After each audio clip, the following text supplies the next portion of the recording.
Breaking travel news. Travel Talk with Phil Blizzard, talking to industry experts and decision makers. On this occasion, we have a rare privilege to go on the bridge of the Queen Mary II to speak to the captain. So thank you very much for this opportunity. Oh, good afternoon to you, Phil. Well, we joined in Colombo. We're sailing to Dubai. So give us some information on the distance involved and the time frame between those two ports. Yep, it's a 1,900-mile passage, so from Colombo up to Dubai, straightforward passage for us, across the Indian Ocean, up into the Gulf of Oman, and then later on this evening, as we're coming towards the end of the journey, we'll be passing through the Straits of Hormuz into the Persian Gulf. And how does this leg fit into the overall voyage you're sailing at the moment? Well, this is the penultimate leg of our world voyage, so we're coming towards the end of it. We have just under a month to go now, in fact 3 weeks or so to complete our world voyage. So an exciting part of the world voyage, I think. And the voyage itself, give us a quick overview of the main ports of call. Well, I haven't completed the world voyage myself. I started it off in Southampton in January, and I just took the ship down to Cape Town, then went home for a short spell. Okay.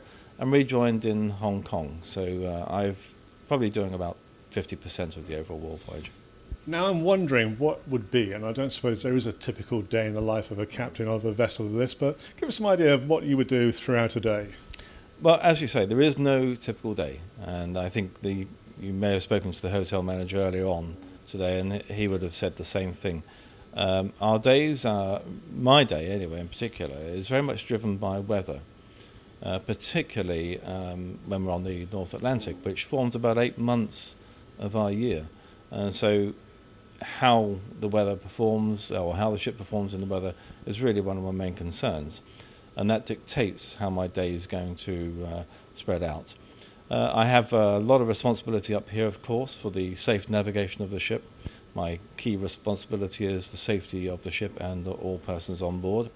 But amongst that, I also have the responsibilities to manage the ship. And so I hold a lot of meetings with our senior management team and our operational team to make sure that the ship is operating efficiently. I was going to ask you about that because we see the captain as the navigator, the driver of the ship, but your jurisdiction, as you just mentioned, is much greater.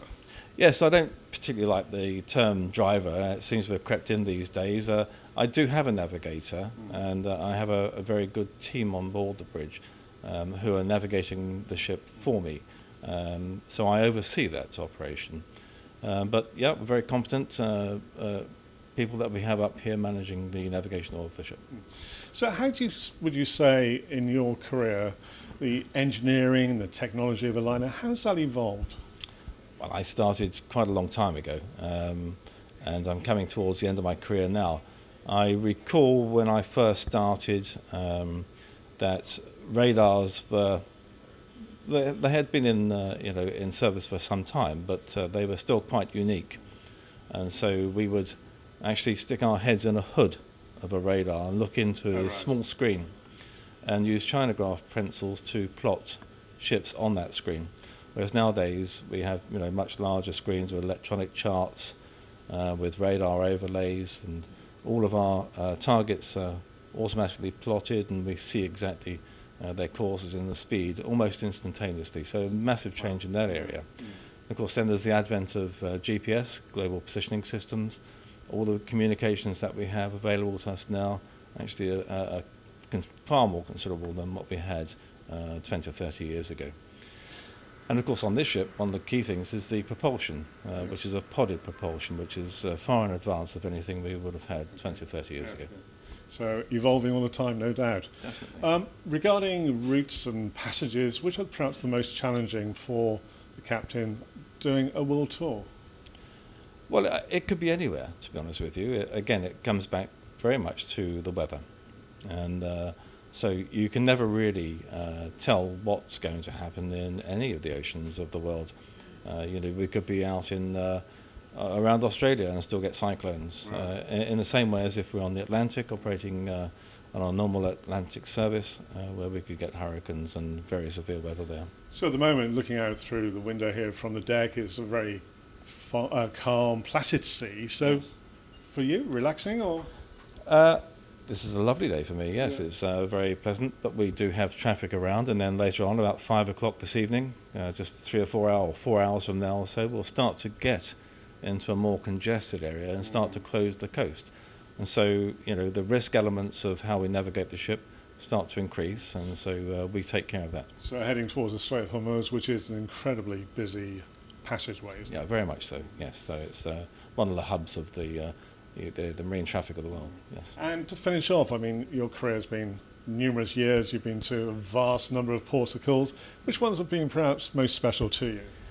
Well, I always start this one off, because I've been asked this many times. I always say that my home port is the most important, which is Southampton. Sure. And of course it's the home port of the ship.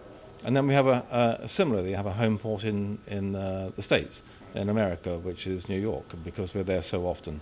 But some other really great ports to visit around the world, and there's so many. I could mention, I could mention lots of the major cities, but I would say Sydney is a wonderful port to go into. The harbour is amazing. Quebec is another great one that I enjoy going into. Let's have a look. Hong Kong, Singapore, Liverpool in England, where the Three Queens. Strong heritage for Yes, very much so.